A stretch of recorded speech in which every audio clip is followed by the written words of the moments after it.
Hi, everyone. This episode's going to be something to remember, and we're recording it here in September. We're talking Earth, Wind, and Fire, and Water, and the Abyss, the Nine Hells, Olympia. We're talking planes and planar travel on this episode of the Vanguard Chronicles.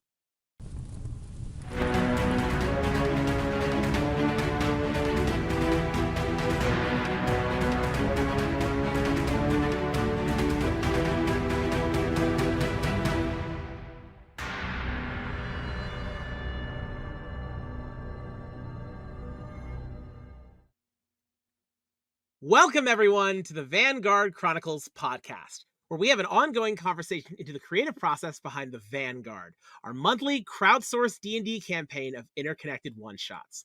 I'm one of the hosts and dungeon masters of the Vanguard, Nathan, also known as Spark Ascendant, and I'm joined yet again and always by my co-host and fellow Vanguard DM, Sean, also known as General Grom.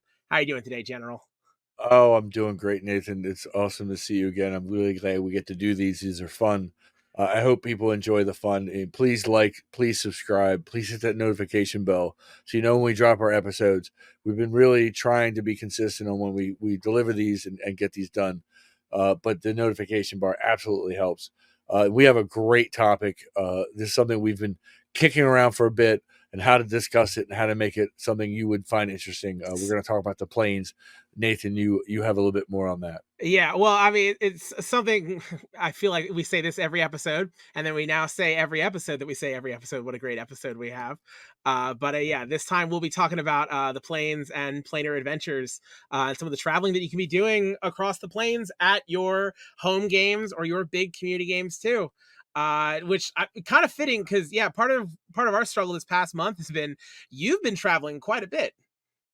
Yeah, I've been on the road a bit and haven't been around, so I did miss our last event, which I from the guild dispatches I've read have been it was an amazing event. Everyone really had a great time, and it really had some narrative depth, and there was some emotional moments. I think from what I've read, some personal emotional moments. That I think it's kind of why we do this, is to have a space to express this environment. And I think it was actually some of my favorite ones I've read so far. Yeah, I definitely had a near deadly encounter at my table because because my mom actually came for the first time and was Oh, at my table, oh. and she got knocked down to under half health by the big bad enemy that they were going against.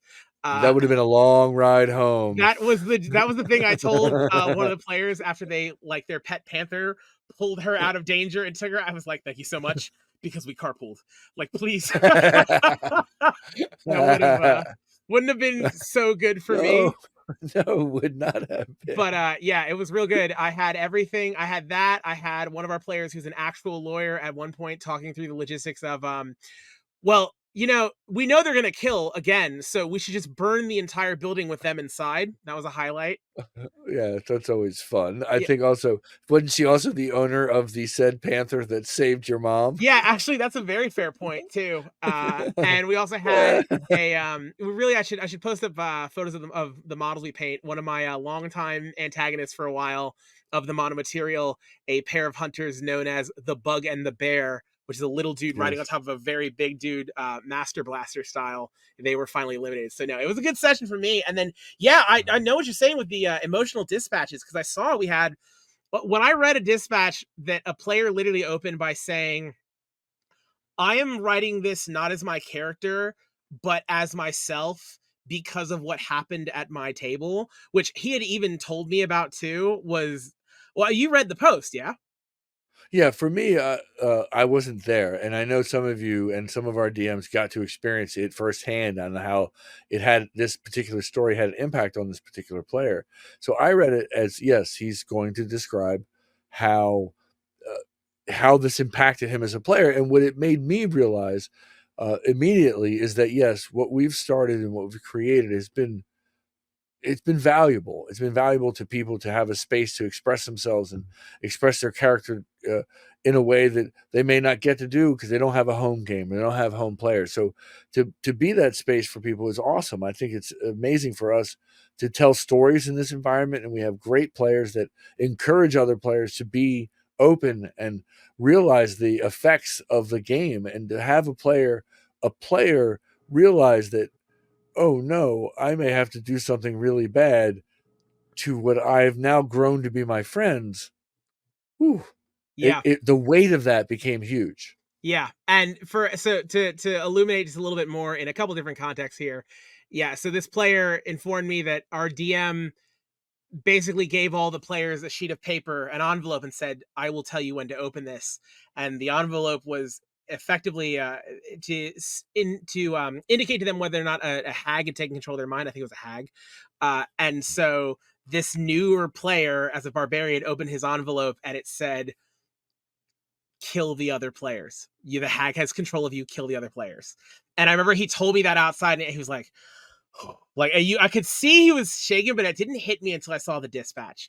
And for our newer listeners, yet again, every time we have a session, we encourage our players to write up reports, captain's logs, dispatches of what they have encountered and what they did to report back to the Vanguard Guild and continue to build the continuity of the story that we're telling at our monthly game. So if you want to read about his in particular and see what Trask was up to, you can find that at vanguardguild.fandom.com, where we post all of the lore, all the information, and all the dispatches. In particular, this was from our September 3rd, 2024 session of Vanguard Unite, and just awesome time. But I'll let you guys read that. We have a couple other business things to get to before we start our planar discussion. Those who don't know, of course, we do the Vanguard in our partially for the community setup, and through the community we're able to contribute to charity as well, to the Children's Hospital of Philadelphia, and I think Sean will be able to talk more about that.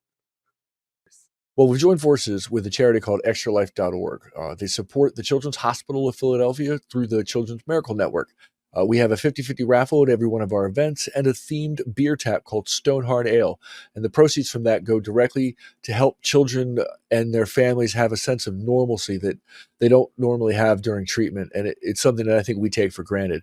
We started the year with a goal of $1,000, and I am so happy and thrilled to say and announce that we have smashed that goal. And I believe we can aim higher. We are going to shoot for 2,000 by the end of the year. I think that's within our reach with your help. How do you help? Well, it's pretty simple. Go to the QR screen code and scan it on the screen. Also, go to the link in the description. You'll get more info. You can join our team. Every little bit really helps. It really, really does, and we will be eternally grateful. We've also partnered with Golden Alchemy Crafts to bring you something really special, I think. Exclusive dice trays inspired by the houses of the Vanguard.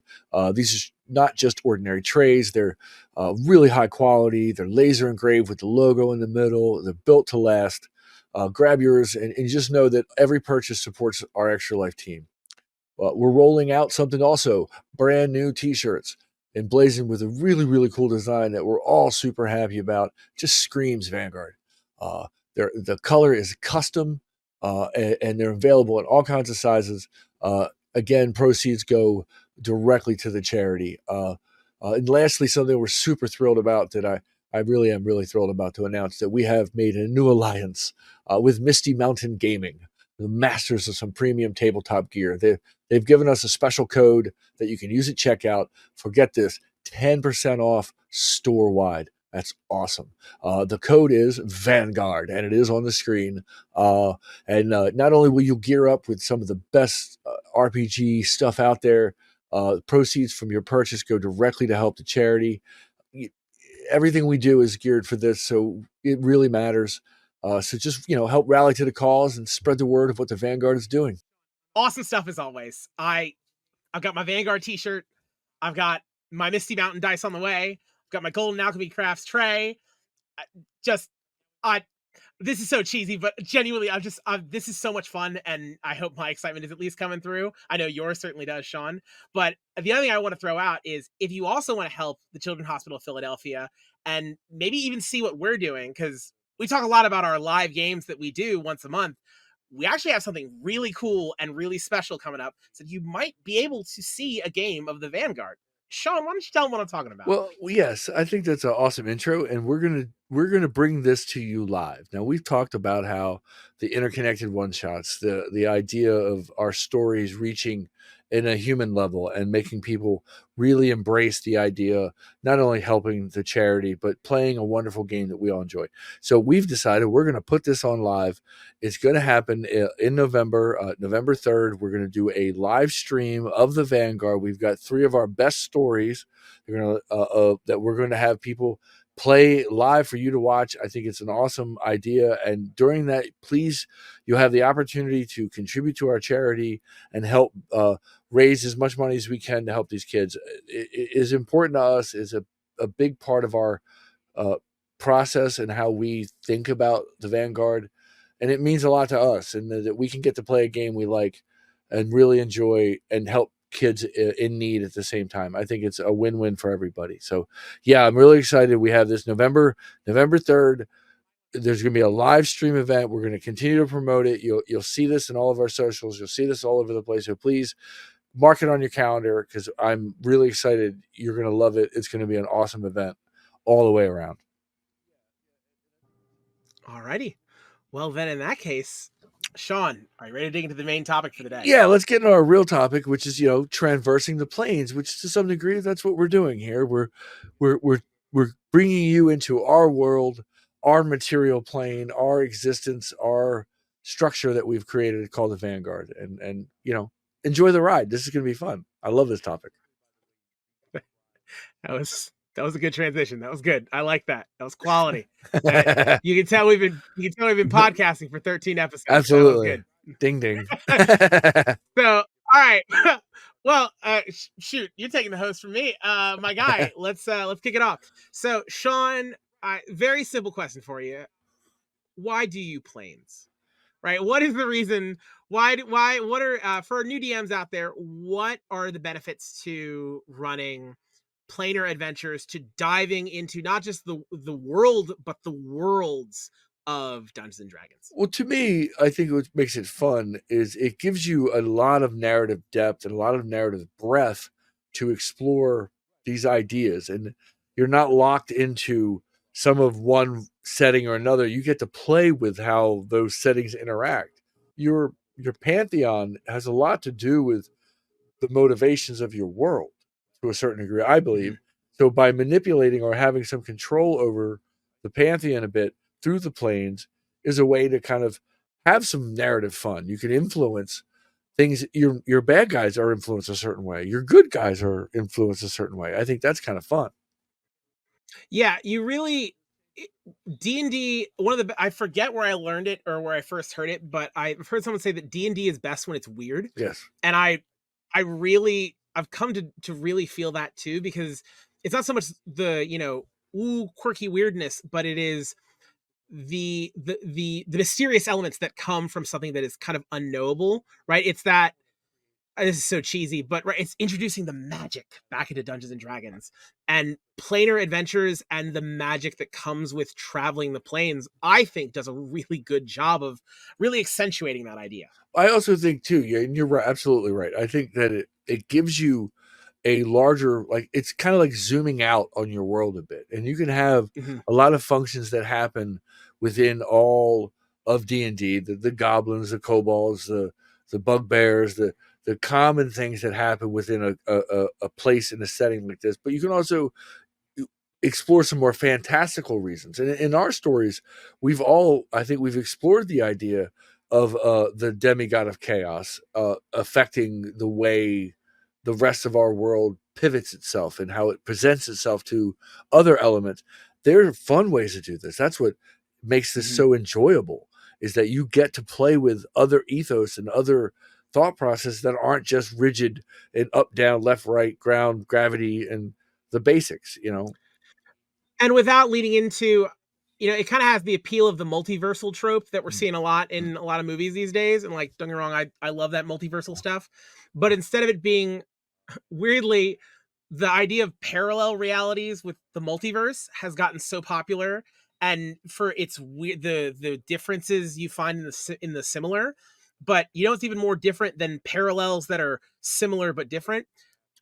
other planes that are like actually just straight up different. Like we get the idea of exploring entirely different dimensions and whole other just, to repeat the word, planes of existence. Well, the almost ludicrous value of other planes of existence when you talk about the Shadowfell or the Feywild, and the opposite nature of those two things within the structure that in our world is the Forgotten Realms, and we buy into the D&D 5e mentality of this is the world we play in, but it also Mhm. expands beyond that point. It gives us a lot of narrative playground, and I think it's great for DMs to experience this narrative playground in a way that can make your game that much more deep and that much more fleshed out, and that much more enjoyable for your players because they feel like they have more room. It's one thing to have, okay, everything's a cave, everything's a dungeon, and you lock yourself into some of the basics, Exactly. but now you get a chance to explore the ridiculous in a It fun way. really it really puts the lore in lorem ipsum, which Yes. for anyone, I work as a software engineer. Anyone who's done any kind of web development has probably was triggered when I said lorem ipsum. It's, I don't even know the origin. It's some Latin text that is very commonly used for placeholder text. It's like when they're designing a web page and they want to see what it looks like without actually having the words, they'll put this big thing.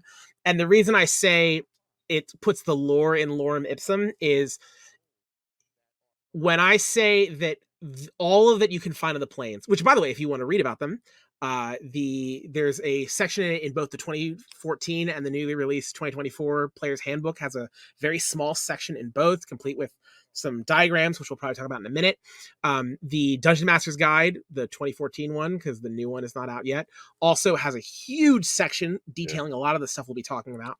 But what's really cool, though, is I think the planes are a fantastic example of what I love about Dungeons and Dragons lore. It's not just for the planes, but the planes are a good example, which is all of that lore is phenomenal placeholder for when you want it, but you don't want to write it, right?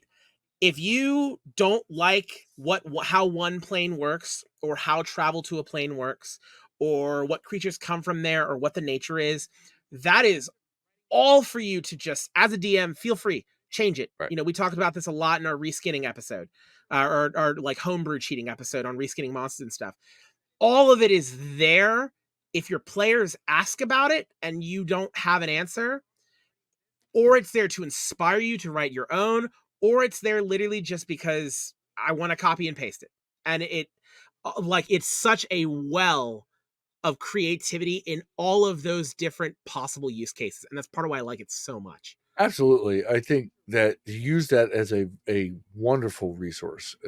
You're right. If the typing, the processing, the creating, when you can copy and paste, they've come up with a pretty good version of what you think you can do. But I do love the idea that it is more of a blueprint that you can then expand upon and then make more of your own that fits your narrative and fits your story. I've used it several different ways, the trips to hell and how you get to hell in my home game, Yeah. as well as avenues within the Vanguard. That I think that's what the planes are about. They're just more of a narrative playground that you had without them. You know, you could invent Mm-hmm. them, but now this gives you what Forgotten Lore and Forgotten Realms and Wizards of the Coast have already established, gives you those kind of basics that you can say, all right, I can work off of this, and that's a good way. I think it's a good way to go. Yeah. I think, I think that's a lot of what we really want to talk about. We don't want this to just be an Right. encyclopedia of an Right. annotated list of like, all right, here's what every plane is. Everybody talked about this. We'll just regurgitate. No, we're not doing that. Spoiler alert, we are going to run through a lot of the planes, right? Yeah, But I think what we yeah. really want to get to, we'll throw those out as an intro, but what we really are looking forward to getting to is we'll probably talk about some of the ways that we've used the planes, Yes. some of the ways that you can incorporate them into your own games. And I know at least I have at least one fun example that I'm looking forward to pull out. So Yeah. let's start by doing our homework and talking about the plane, shall we? Yes. Yeah. Let's establish what we know and what it works for us. I completely agree. We can start with the material plane. I'm going to serve that to you. As you do. Yeah, certainly. The material plane, it is, and I don't want to dull things out. The material plane is a place of wonder and magic. Right. How do I know that? Because how many campaigns do players play on in which they spend a lot of their time on the material plane? Like, it's not just, I don't want to say it's the real world, because I don't want to lose that there is still a great magic Yeah. to the material plane. Right. And it really can serve as a good core central basis point for everything spoken off from it, which actually, when we talk about how the planes are laid out, there's different interpretations of the planes, them being right you're still in the world tree, or the most common one is the great wheel cosmology that literally puts the material plane in the center. Keep these kinds of ideas that even just the structural arrangement of the planes is something that is open for you to reinterpret and change how you want.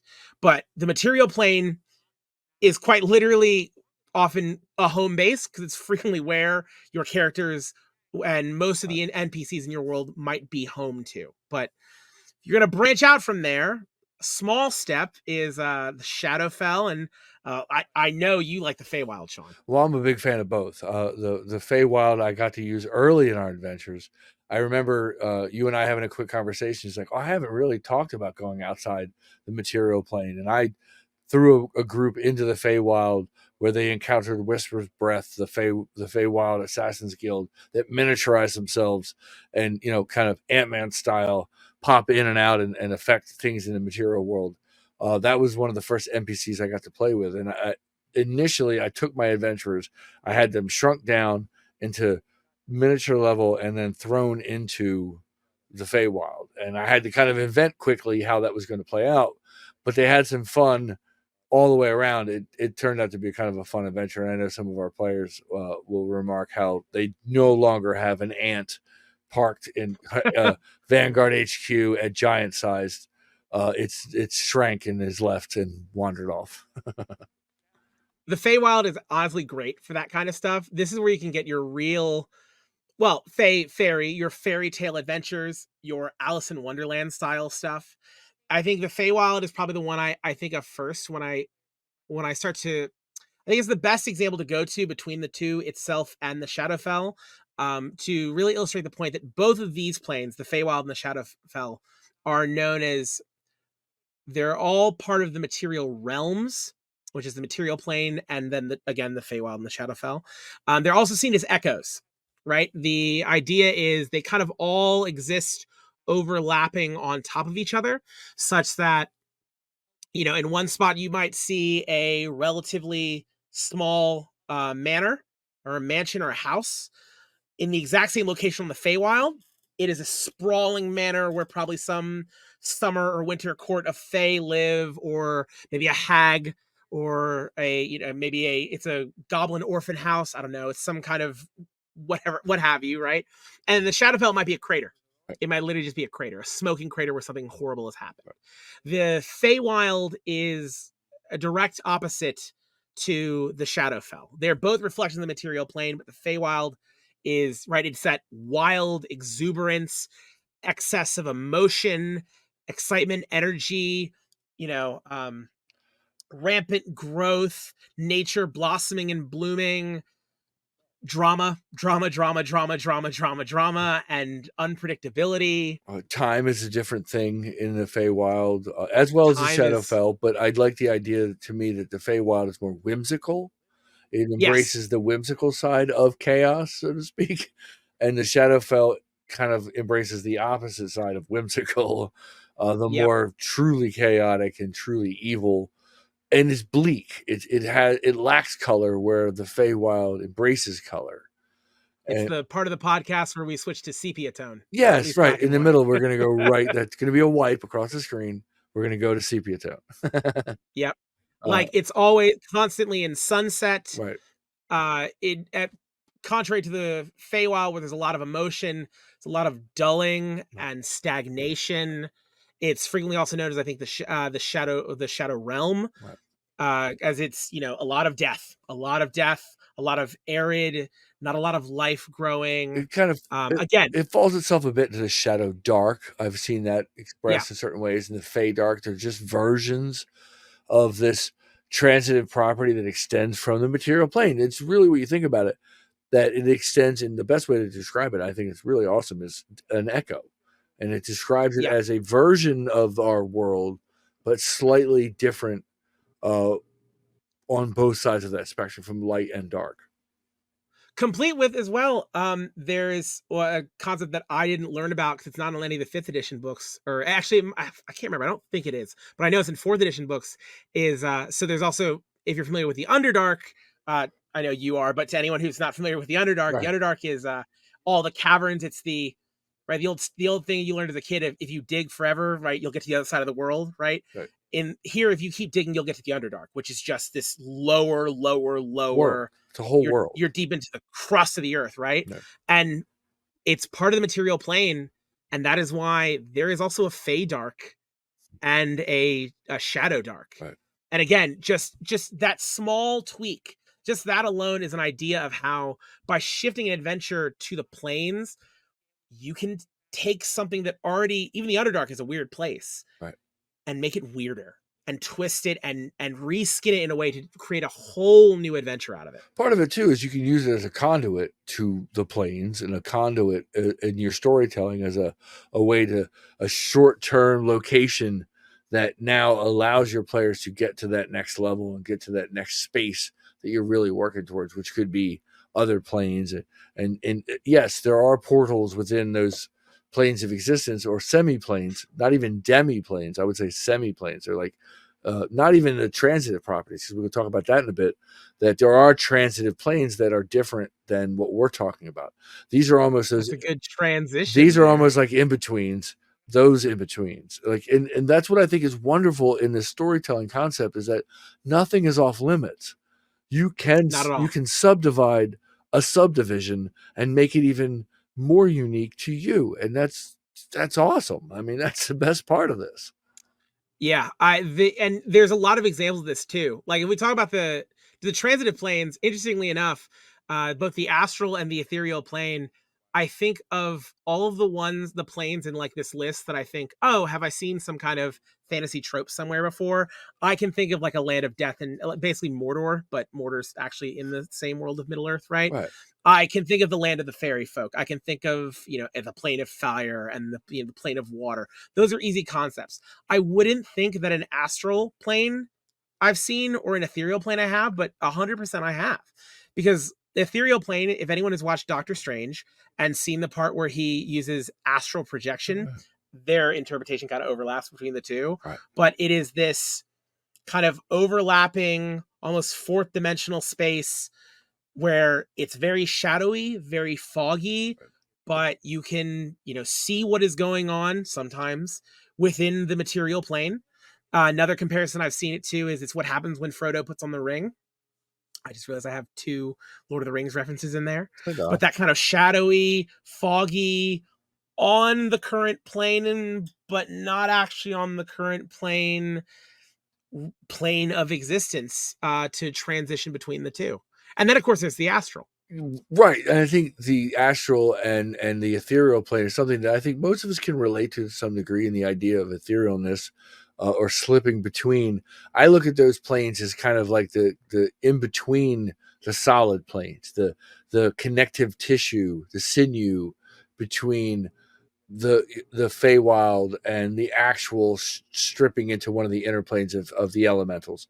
Is that the astral and the ethereal plane are the kind of glue that, and I know I've written stories where a character becomes introduced into the world because he floated in etherealness for decades, and then suddenly found a conduit to the personality that he needed to embody, and then that's how the character became alive in the material world. So to me, the astral and the ethereal are those kind of intermittent tissue between muscle and sinew and and structural sides of, like, it's just thinking about it as a body. That's one of my thought processes, how the astral plane plays into those interconnectivities. They're the transitional phases, but beyond the transitive phases, like the astral ones are ones that kind of help you get, and the ethereal ones help you get to that next point. That's what makes them fun.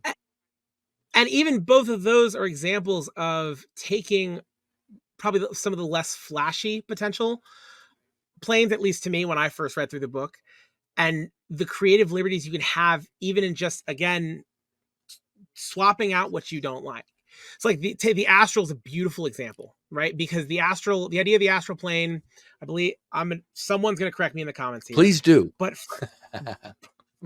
from the astral plane, we get the idea of the astral sea, Right. which is frequently used in the Spelljammer setting. We have this idea of it's basically space, but not really, because it's a space of the mental, not the physical. That's why your mind goes there through an astral projection spell. It's the main way to travel there. Whereas if you travel through this, you have a silver cord that if you are killed in the astral plane, you just return to your body. But if the cord tethering you to your body is cut, then you are actually killed for real, dead. Mm-hmm. It also, as a result, you'll have, these great ships called Spelljammers traveling the astral sea, at least in the Spelljammer setting. All of the different planes can be accessed through pools of color, whatever that means, or however you choose to interpret that.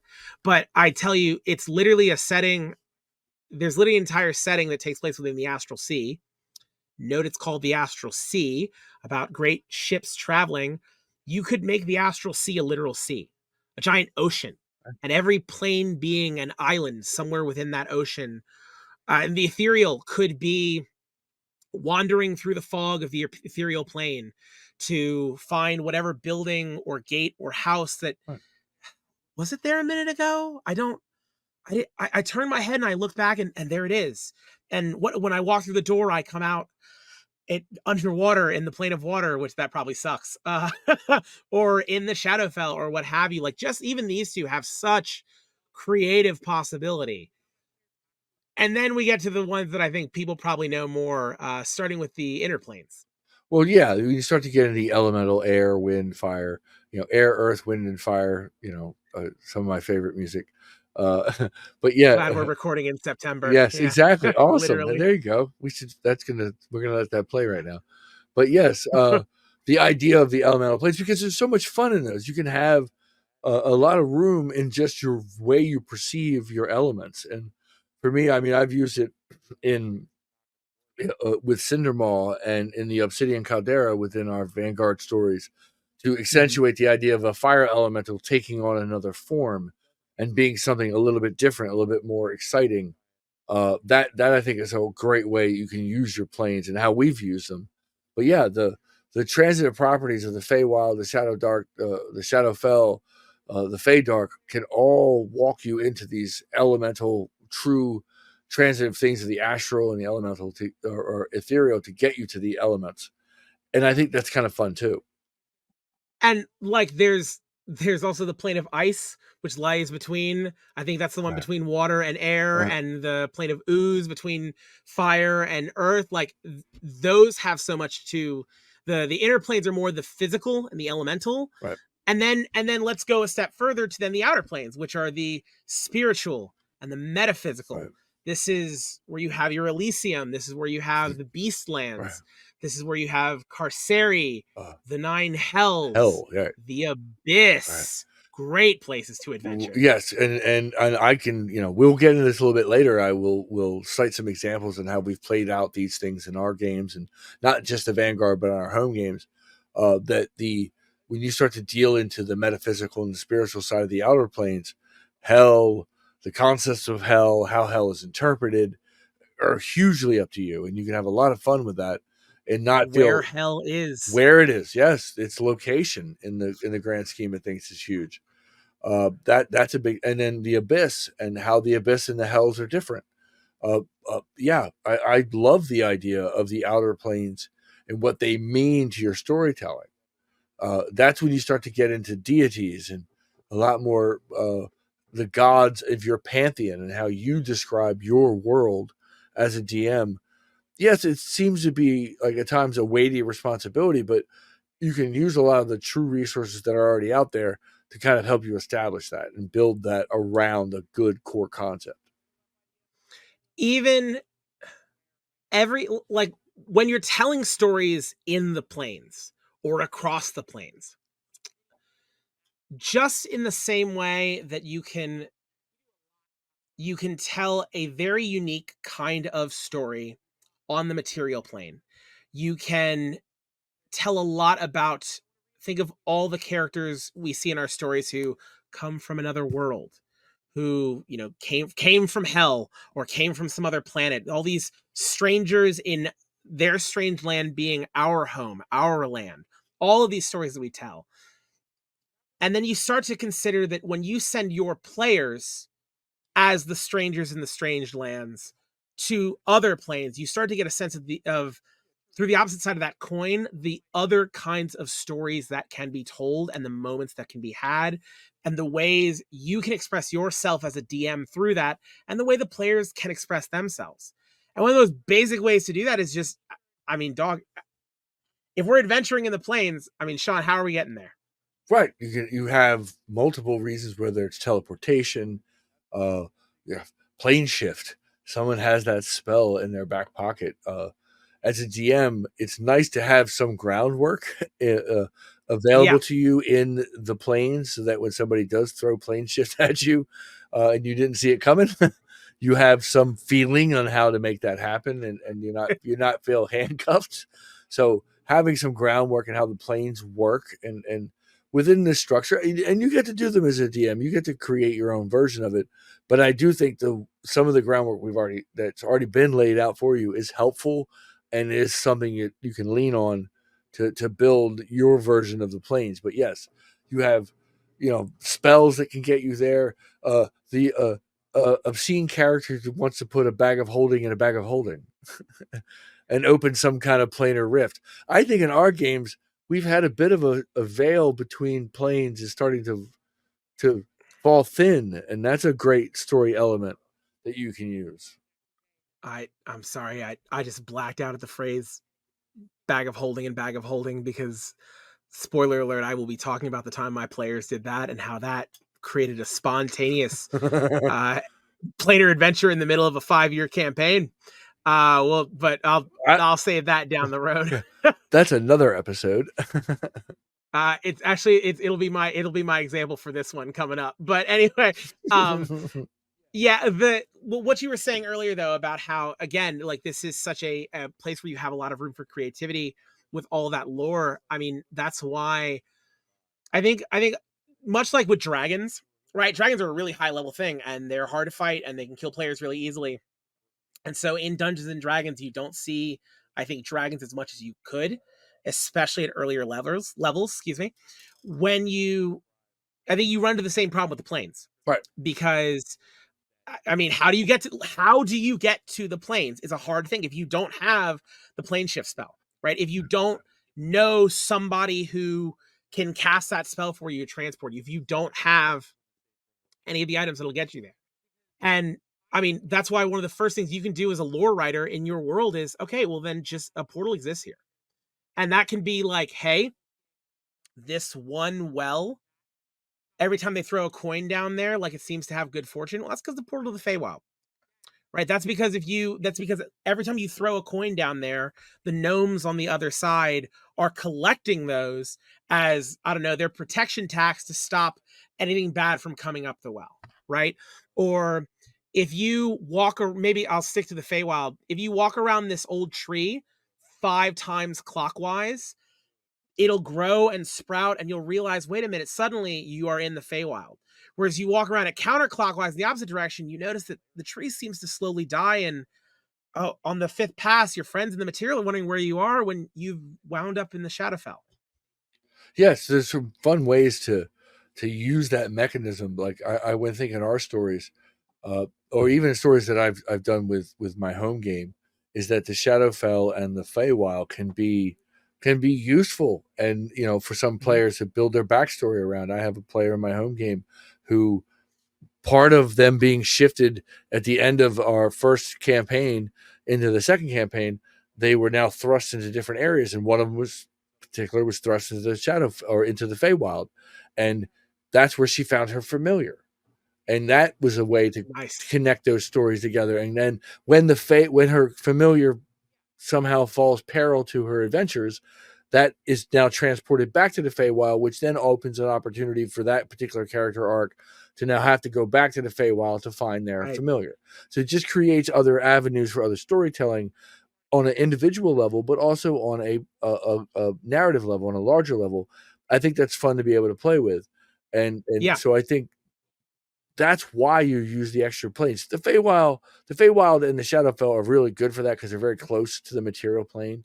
When you get into other realms, like I had a character then get shifted to Mount Celestial and met Bahamut or Bahamut, however you want to say it, right? And then get clues that were now going to lead into the rest of the narrative that I had planned out way down the line. But I wanted to plant this narrative seed, and that was one way to do it.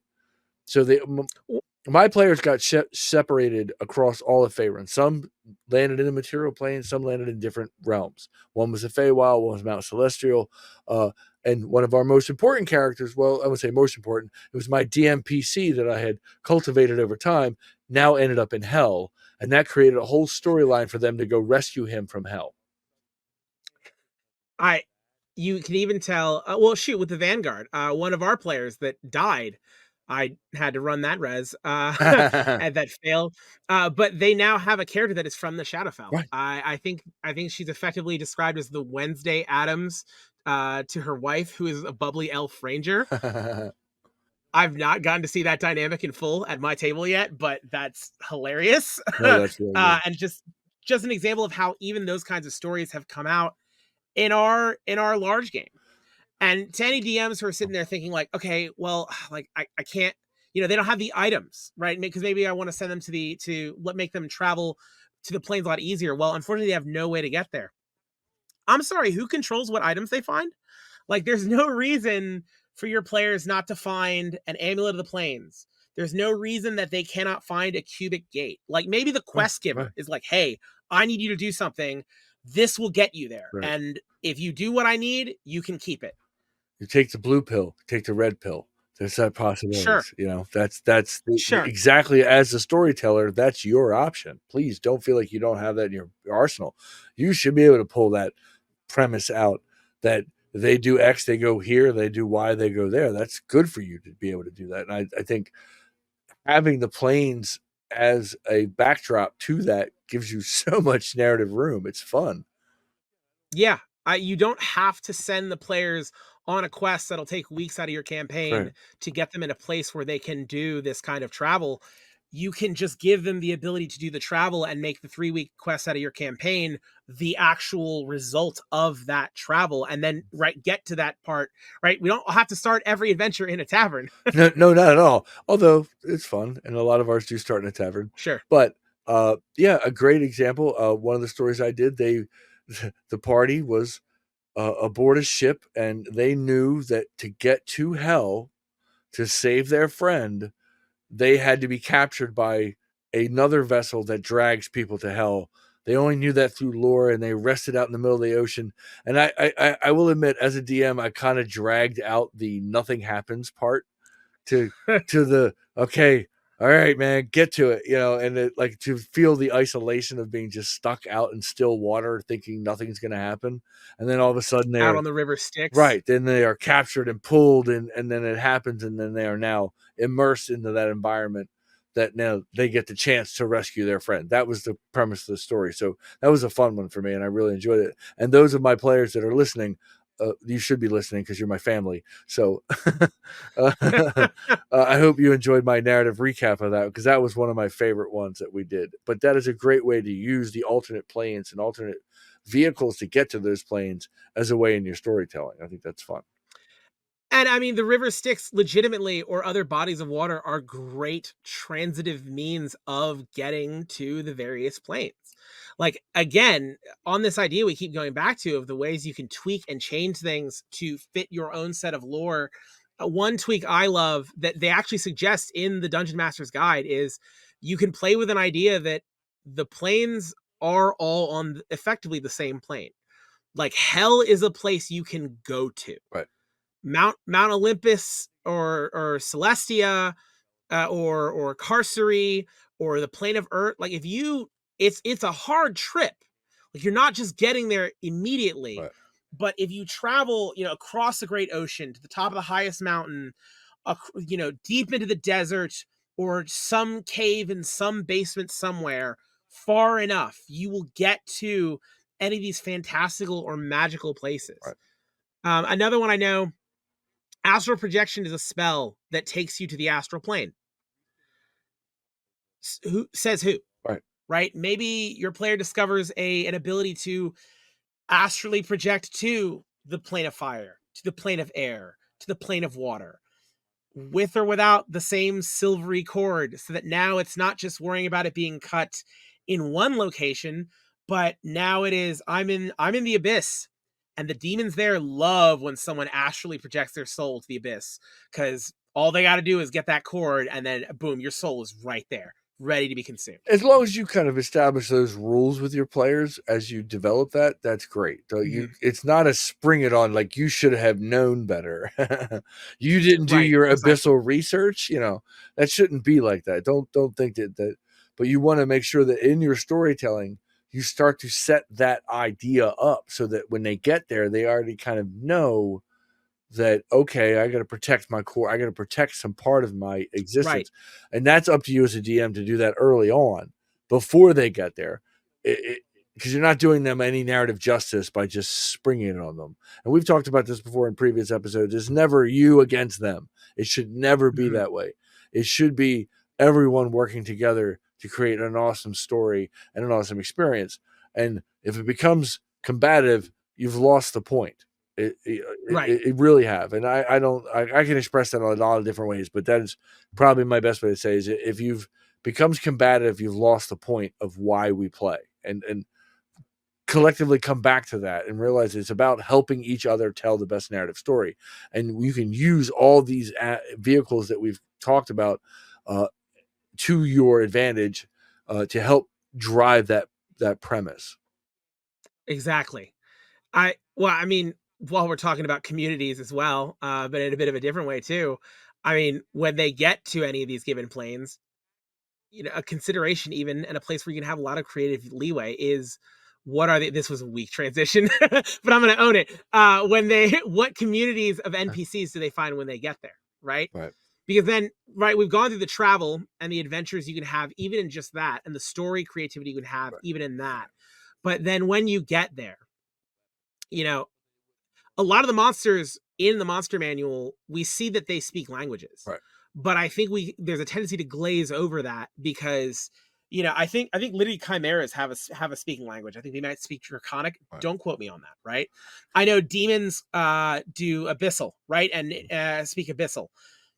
Well, if you see like a Nalfeshni or a Glabrazu, are you having it speak in just grunts and whatever and they're not thinking, or is it actually communicating in a language?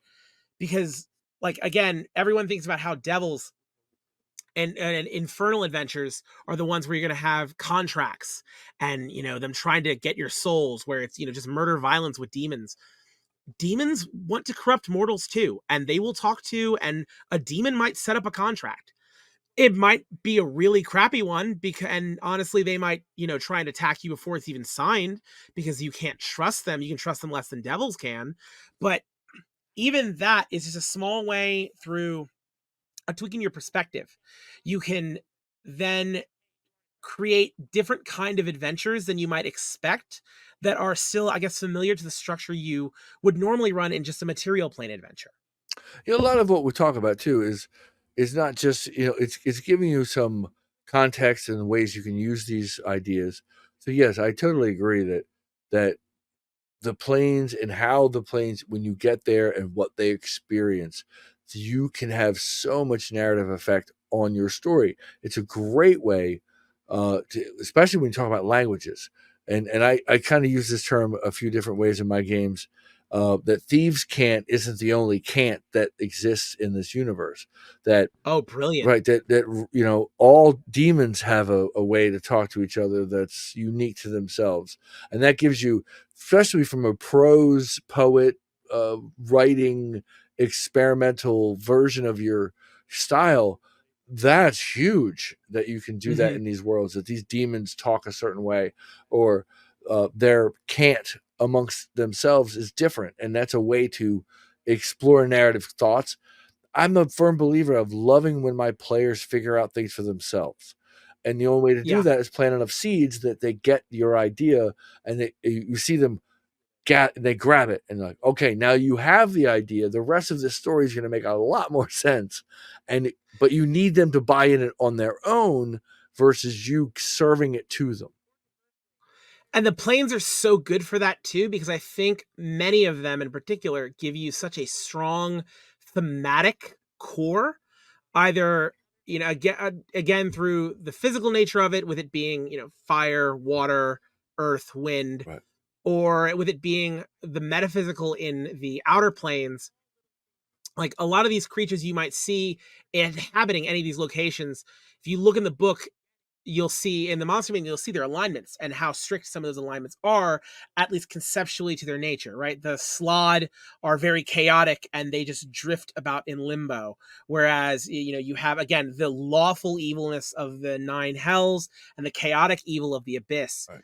But then if you take the NPCs and the characters and the settlements your players might have in these locations, and the expected alignment and behaviors that come from those creatures and those beings and their natures on those planes, that thematic element is so strong that then when you tweak it and have a demon who, no, he's actually very devilish in his nature. Right. Or maybe he, in some way, through the chaotic nature, chaos bird the demon that isn't always evil, because wouldn't that be more chaotic if you had a demon that wasn't always evil? Suddenly you have a beautiful way to telegraph, this is different, this is unique. Read into this, like totally read into this Right. for your storytelling needs. It's amazing too, because yes, you're right. The good devil, the devil who it doesn't exhibit these evil tendencies, and I do think we can. And I want people to comment on this, please. I want to hear your comments. Should we do a whole thing on alignment? I think a whole podcast on our version of how we perceive alignment. It's unique among each DM in this case. So your alignment and its relationship to your planes have a lot to how. What do you consider chaotic evil? What do you consider lawful evil? The boundaries within, which is one of the things I do like about I will say this, I do like about the alignment structure, is that it allows interpretation. So it allows freedom of movement within your storytelling. So you're not, all lawful evil characters are this, or all chaotic evil characters are that, or all lawful good characters are this. It gives you some play. It gives you some leeway on how you do that. Which actually, like, really interestingly enough too, fits into, yet again, that strength of the thematic nature of the planes, Right. and playing in those spaces, because you can not only use that from, like, I mean, alignment's a great example, Sean. You can not only use that from a narrative standpoint in, again, you have what should be an evil character in a good context here, but you can even then have that mechanically impact players and characters. You might have players of an evil alignment notice that, God, all their good aligned friends are like loving Mount Celestia, right? They're loving Elysium. They're in paradise. It leaves the sense of being watched to the evil, to the more your evil alignment players. Right. Maybe their spells don't reach quite as well, and vice versa, right? Maybe Lathander, god of light, I think it's light, his clerics are maybe rolling with 1d4 less effectiveness if they're in the nine hells, or at the bottom of the abyss, no light reaches there, right? So instead of 30-foot radius on, I forget the actual radius of a light spell, but assuming it's 30 feet, it's cut in half because it's dark. You're in the abyss. You're in an area that does not function like the material plane. That's the main idea behind it, I think, is that you have to realize that these different planes of existence don't function like the material plane. And that allows you some narrative room to play with that concept. Yeah, maybe you see, I think the Beastlands, like your hunting will be a lot more effective. You'll see, again, a lot more wild growth, a lot more wild game. All about your ability to track and commune with animals is a lot stronger. It doesn't necessarily have to be debuffs. They can be buffs in these regards. Absolutely. They can absolutely be buffs in a fun way. They're like, oh, wow, I'm a bit of a superhero in the Feywild, where I'm not as superhero-esque in the the material plane. Yeah, that's a fun way to do it, and that's a really good narrative exploration, that you can take characters that suddenly can jump farther and do more things, and thrust into a world of primitiveness that they now have to, like, you're treated like a god. There's a certain responsibility to being treated like a god, no matter how you look at it, and so that when your character suddenly arrives in a place that they're treated in a godlike manner, and then all of a sudden the responsibilities of this. I learned this while we were playing. You all turned me on to the video game of the cult classic. I love this game, and that was the idea of being a deity and extending that process. How does it affect your followers? Oh, you're talking about Cult of the Lamb. Yeah, Yeah, I got yeah, you. I love that game. Yeah. And there's even like kind of wrapping all of it around it. Then we thought about how you can have the planes, affect things from a story standpoint, and then you can also instead have it affect mechanically. You can even have it mechanically affect from a story standpoint. We're not going to go into all these details. As you guys can see, there's so much to discuss here, but I would encourage all of you to, again, the DMG, certainly the 2014 one, and I'm sure the new one as well, lists a lot of like pure mechanical stuff you can impact, to include everything from like the despair of the Shadowfell and how that might affect anyone who's been on it for too long, to I love the maddening effects of the different layers of the abyss, Yeah, and how being on them for too long, especially if you have players who will get into the role play, it messes you up. right. Your body is not meant to be there, and it affects you as a person. Yeah, that's my fun parts. But I love those planner effects that, again, good and evil and the outer planes and the exhaustion of the place of fire. Like, you can play around with that concept that being in a bad place or being in a place that you're not meant to be has an overall effect on the entire thing. And I think that's fun to play with, because, again, it's not debuffing your characters, but giving them more representative challenges that fit the narrative space that you've now created for them. That's what the purpose of it is, I think. which actually I think plays well to, I mean, just there's a lot of different kinds of adventure hooks you can do when doing any kind of planar adventure. Yeah. Just touching on the abyss, one of those basic ones, and one of those simple reasons why you might want to close an abyssal portal, aside from the fact that, like, hey, demons can come through it and like that kind of Well, sucks. duh. Yeah. But I wish I could remember which of the 5e books, but one of them talks about how demons are, I think we get lost in the Wikipedia element of monsters, right? We get caught in the video game. I collected all the audio logs and the text logs that give me all the lore and deets. But demons are not just a stat block, Right. right? They are beings of chaos, and as a result, the order of existence doesn't sit well with them. Right. So if a demon enters the material plane, or if, God forbid, a portal is open to the material plane, that infection spreads. Yeah. And suddenly the material plane is being warped, and God forbid, if it's left unchecked for too long, that area of the material will merge with the material, with the abyss itself.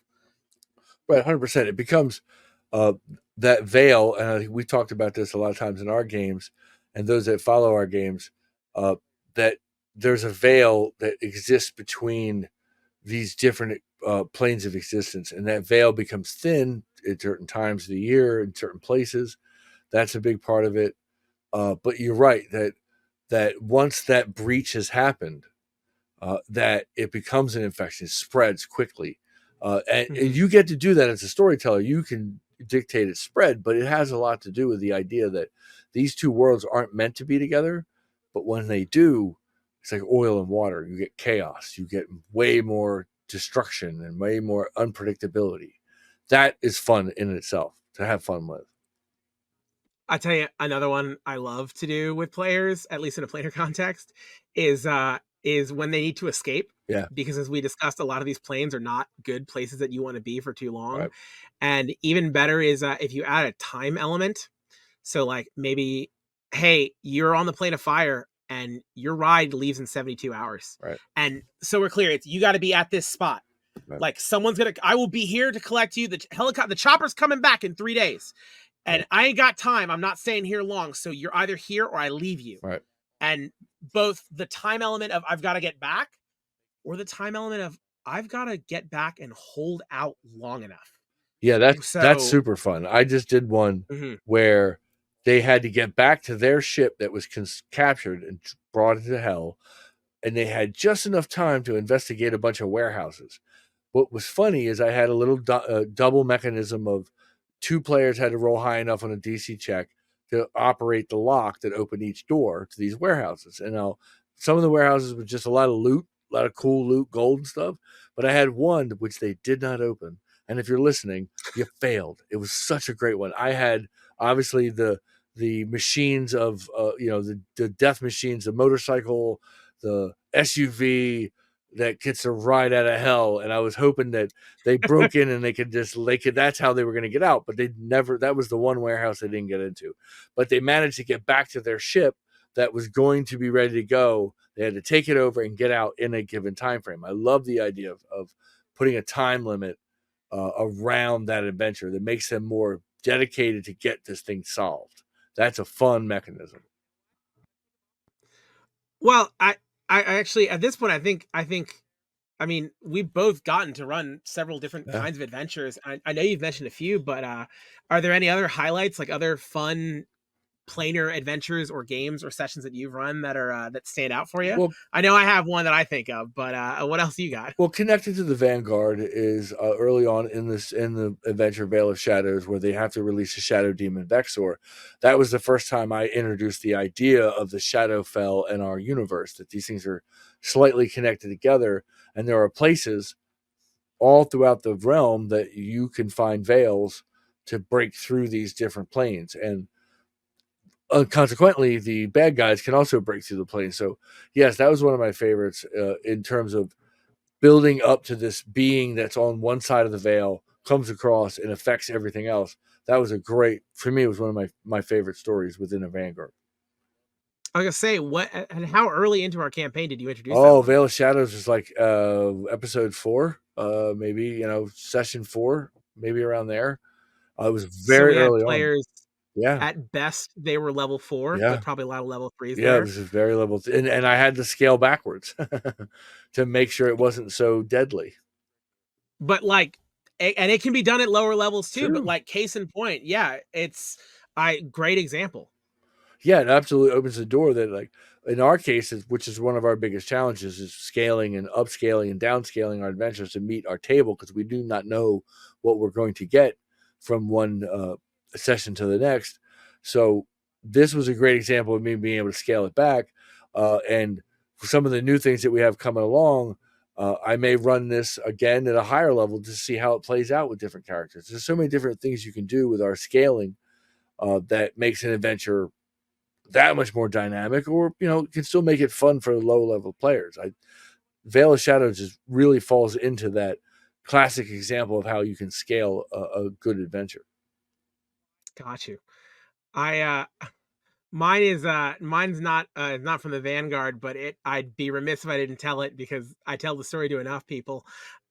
So I mentioned earlier for my planar adventure that I'll never forget. I had a campaign where I had been building up for a good like months of real time travel through the Underdark, meeting weekly, and then on the last session before they got to their destination, I had a player say they robbed a merchant because they didn't trust him. They stole his haversack, and I had a player say I put the haversack in our bag of holding. Oh no. And then I asked him, I said, out of character, do you know what's going to happen? And he said, yup, but my character didn't. And so it derailed us. As if anyone who's read the rules on that, any new DMs, Yeah. give the rules on the haversack or the bag of holding, or I think the also portable holes another Yes, read. yes, yes. But if any of these these items go into another, it opens a portal to the astral plane, to quote a random corner of the astral plane. Right. The items are destroyed, all of their contents, and everyone, I think within a 10-foot radius, is sucked into the portal and dumped there. Right. Which, Ta-da. which is a great way to turn a campaign upside down. I literally need. I told the guys, I said I'm gonna need a week off to write where we're going next. Right. When you had it planned, that wasn't in my my planning, and then they throw that at you, yeah, you definitely need some time off to reorient yourself. That's a huge turn of events. Yeah. So what I came up with was I took that idea a random corner, quite literally, and I said, let's make it weird. So I came up with an idea of I called it the temple or the observatory in a random corner. And so I said I like dug through. I was like, well, I'm gonna have some fun. Like if you guys are gonna have fun by throwing my campaign off, I'm gonna have fun Fine. by getting I'm creative gonna here. bring it back my way. That's fine. So I pulled out like a bunch of my third party books. I started digging for any kind of aberrations I could find. Because I said, we're going deep space. Right. So I said, they're so far in the astral plane that you don't see stars, you don't really see color pools. And I came up with the idea of a temple that itself exists in multiple portions of the astral plane. Okay. So as they ascended through the levels, there were portals everywhere and different doorways and gateways, all weird and different and unique ways. One was a pool, one was, a well, one was, an archway. And every single one of them took you to a different plane, into this little bubble invisible to those outside of it that was basically an observatory so that whoever ran the temple could look through into these various planes. Okay. Yeah, and then on top of that, as they had to find the door that would lead them to the next version of the temple. So, I think the third version of the temple they went to all laid out the same, but all the portals are different because all the portals are different in each layer. But it was also encased in shadow because this one had a gate to the abyss, and the defenders of the temple were losing, so the abyss was affecting right. this version of it. So I was able to lean into all of these elements and really connect this idea of examining different areas of the planes and highlighting the differences between them. They, encountered a fae, an archfey who could see into the bubble. They saw the big bad enemy guy's lair through the Underdark, through the material. Like it really, I said, I'm going to have fun with this since you guys ruined my plans. And so everyone taking notes for the Vanguard, pay attention. This thing may reoccur. No, it will not. You I'm have going to go a ahead and wonderful say opportunity to retell this. at Sean's table. Yes. Uh, what? yeah. So, well, since you had to give that terrible idea, I think this podcast cannot go any longer. Yeah, I think we can wrap it up. Because you're going to ruin all of Vanguard with a thought like that. But so I hope everyone at least threw this and through a lot of our ideas. Clearly, we could keep talking about this forever. You might say that there are an infinite number of planes and an infinite number of discussions to be had among them. That's true. But next episode, for anyone who's listening up to date, you might be well aware that a new book just dropped, and specifically, it is the new player's handbook for the, I don't know if we're officially calling it 5.5 yet. Yes, you're very pretty holographic. I've got my matching. But as you guys can see, if you're watching the video version, Sean and I both have our copies of the player's handbook, and we're going to review it. By which I mean, we're not going to do a product review. That's not what either of us want the show to be.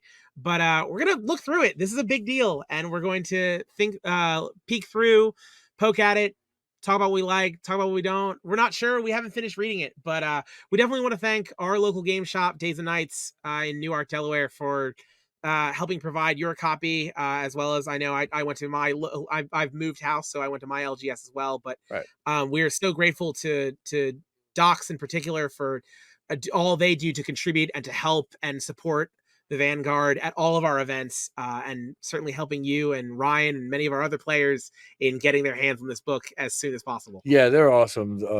Days of Nights is the oldest gaming store we have here in our small state of Delaware, and it's a great store. It is such a classic version of what you expect a game store to be, and they're very friendly and super helpful and able to help, any player, anybody new to the games and different games and all the different RPGs and board games. And they have everything you can think about in the gaming environment that you can go check out. That's Days and Nights is really, really cool. And we'll have links to their website as well as, a way to see that in the description. But yeah, this whole, process that we're doing and this whole podcast is fun for us and we really enjoy it. and I hope people at home enjoy it and get to listen to it, to gain some insight on how this game can be played and what we can do about it. And I want to take this quick little moment to just thank Nathan, and his contribution to this is really important to me and our process. I know that our friendship has been built off of this, and I think that's amazing, and I think that's really cool. And I can't be thankful enough of his just help and vision in this process. So I'm glad people are enjoying it, and I enjoy doing it. So It's a heck of a ride, and we're so happy to be building this community together. Sean, happy to be on this ride with you, with our producer Ryan, with all the DMs and all the amazing players we have. But if you want to continue to be a part of this community and to help us support, please look us up on Facebook, join our Discord, like, comment, subscribe, help us out with the algorithm here. And of course, read all the amazing stuff being posted and the stories being told on vanguardguild.fandom.com. yeah, absolutely. Sean? We'll see you on the next one, I think.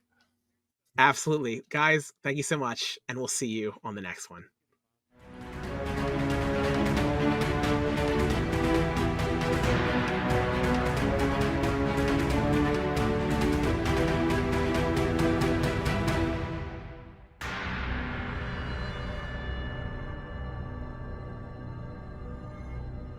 Thank you for watching the Vanguard Chronicles podcast.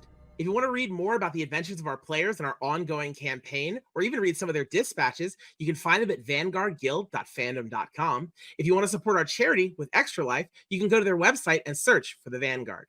And of course, if you want to support us directly, you know the drill. Like, comment, subscribe, and answer that question of the week. Thank you again for listening to the Vanguard Chronicles, and we'll see you on the next one.